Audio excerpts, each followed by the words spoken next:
Comencemos por la furgoneta Kangoo que se encontró en esta calle de Alcalá la propia mañana de los atentados. La cantidad de datos que no cuadran con respecto a esa furgoneta es abrumadora. En primer lugar, el propio hecho de que los terroristas se dejaran la furgoneta aquí. No tiene ningún sentido que unos terroristas que no pensaban suicidarse en los trenes se dejen aquí un vehículo cargado de pruebas. ¿Por qué no se llevó la furgoneta a algún compinche después de bajarse de ella los portadores de las bombas? Tampoco se ha aclarado durante las investigaciones cómo consiguieron los terroristas esa furgoneta. En teoría se la habían robado a un ebanista jubilado, pero la cerradura no estaba forzada. Además, la matrícula de esa furgoneta no estaba doblada, lo cual tampoco resulta lógico. Si unos terroristas van a cometer una acción, no se desplazarían hasta su objetivo en una furgoneta robada que tuviera las matrículas sin doblar, porque se arriesgarían a ser interceptados en cualquier control rutinario. Los testigos oculares arrojan todavía más dudas. Hay dos personas que vieron a los presuntos ocupantes de esa furgoneta en la mañana de los atentados. Una de ellas, la taquillera de la estación de Alcalá, declaró que esos terroristas hablaban en español con acento de español. El otro testigo, un portero de una finca cercana, afirmó ante la Comisión 11M que los presuntos terroristas tenían aspecto de europeos del este. El testimonio de la taquillera revela también que el presunto terrorista no tenía prisa. Podía haber comprado un billete de antemano o lo podía haber adquirido en las máquinas automáticas para llamar menos la atención y no hacer cola. Sin embargo, ese terrorista, que iba embozado, se entretuvo en hablar con la taquillera pidiendo primero un billete para Coslada y luego cambiando de idea y adquiriendo otro para Torrejón, como si quisiera atraer la atención sobre sí.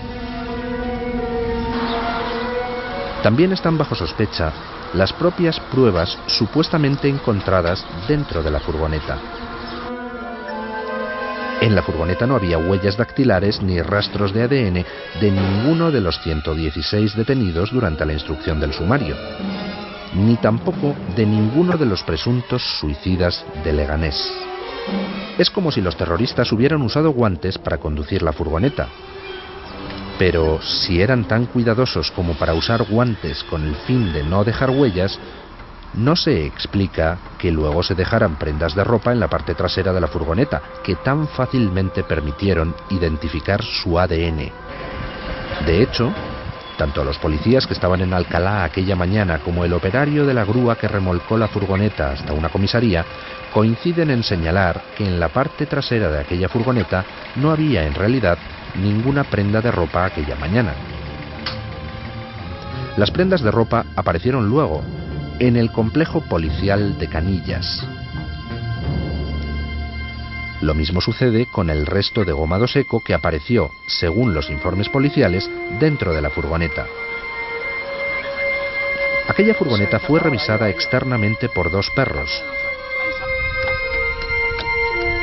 Uno de ellos llegó incluso a entrar dentro de la furgoneta y tuvo su nariz a escasos centímetros de donde luego apareció, según el acta de inspección, el resto de cartucho.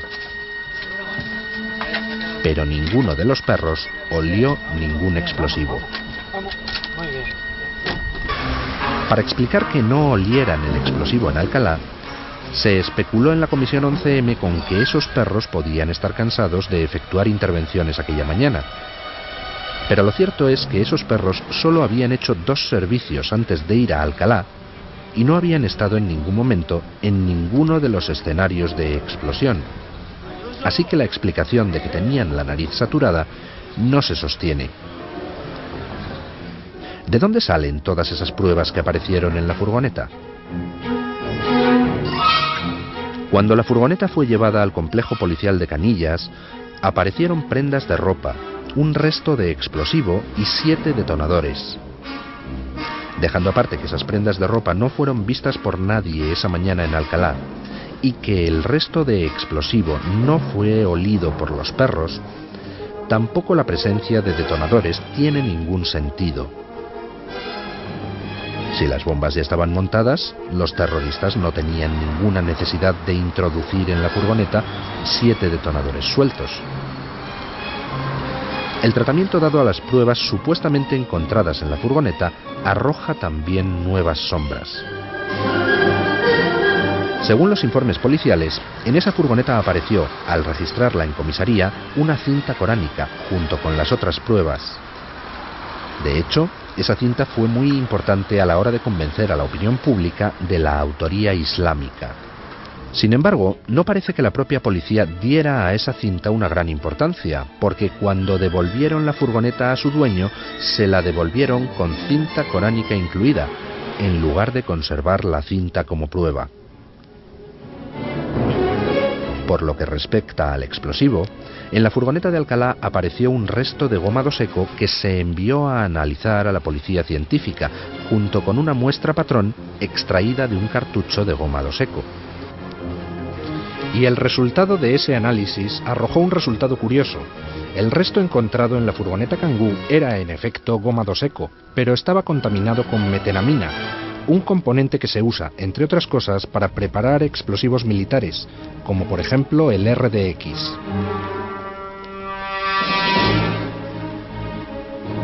En el explosivo de la mochila de Vallecas, sin embargo, no apareció metenamina. Por tanto, ambos explosivos tenían un origen distinto. Todavía más curioso es el hecho de que la muestra patrón enviada por los TEDx también estaba contaminada con metenamina. La lógica nos dice, por tanto, que el resto encontrado en la furgoneta Kangoo y la supuesta muestra patrón no eran más que 2 trozos de un mismo cartucho de explosivo. Para no tener que explicar cómo era posible que el resto de explosivo de la furgoneta estuviera contaminado y, sobre todo, que la supuesta muestra patrón estuviera contaminada de la misma manera, el jefe de los TEDx, Sánchez Manzano, envió al juez del Olmo un informe donde se ocultaba esta anomalía y donde se le hacía creer que la metenamina forma parte de la composición de la goma 2 Eco. Demasiadas cosas que no cuadran.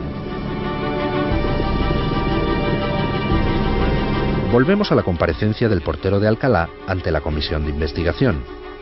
Al finalizar la misma, el propio portero reveló que el socialista Martínez San Juan, miembro de dicha comisión, había contactado con él por teléfono antes de que prestase testimonio.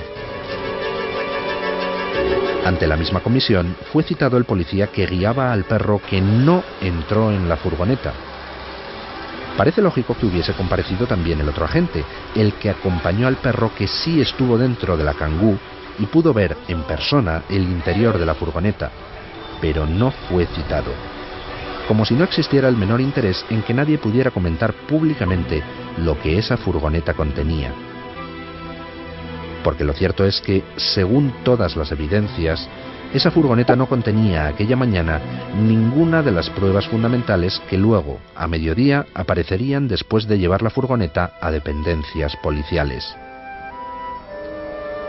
En Alcalá de Henares nadie vio ropa, ni restos de explosivo, y no existe ninguna evidencia de que contuviera ningún detonador, ni ninguna cinta coránica. Las sospechas se corroboran al analizar los datos del sumario acerca de la inspección ocular de esa furgoneta. Según el informe de inspección ocular, esa furgoneta llegó al complejo policial de Canillas a las 3:30 de la tarde, siendo recepcionada por la policía científica. Sin embargo, la realidad es que esa furgoneta llegó a ese complejo policial 1 hora antes de lo que el acta de registro indica, y quien se hizo cargo de la furgoneta durante esa hora en que el vehículo estuvo desaparecido a efectos oficiales fue la unidad de TEDx dirigida por el comisario Sánchez Manzano. ¿Qué pasó durante esa hora en que la furgoneta estuvo desaparecida a efectos oficiales?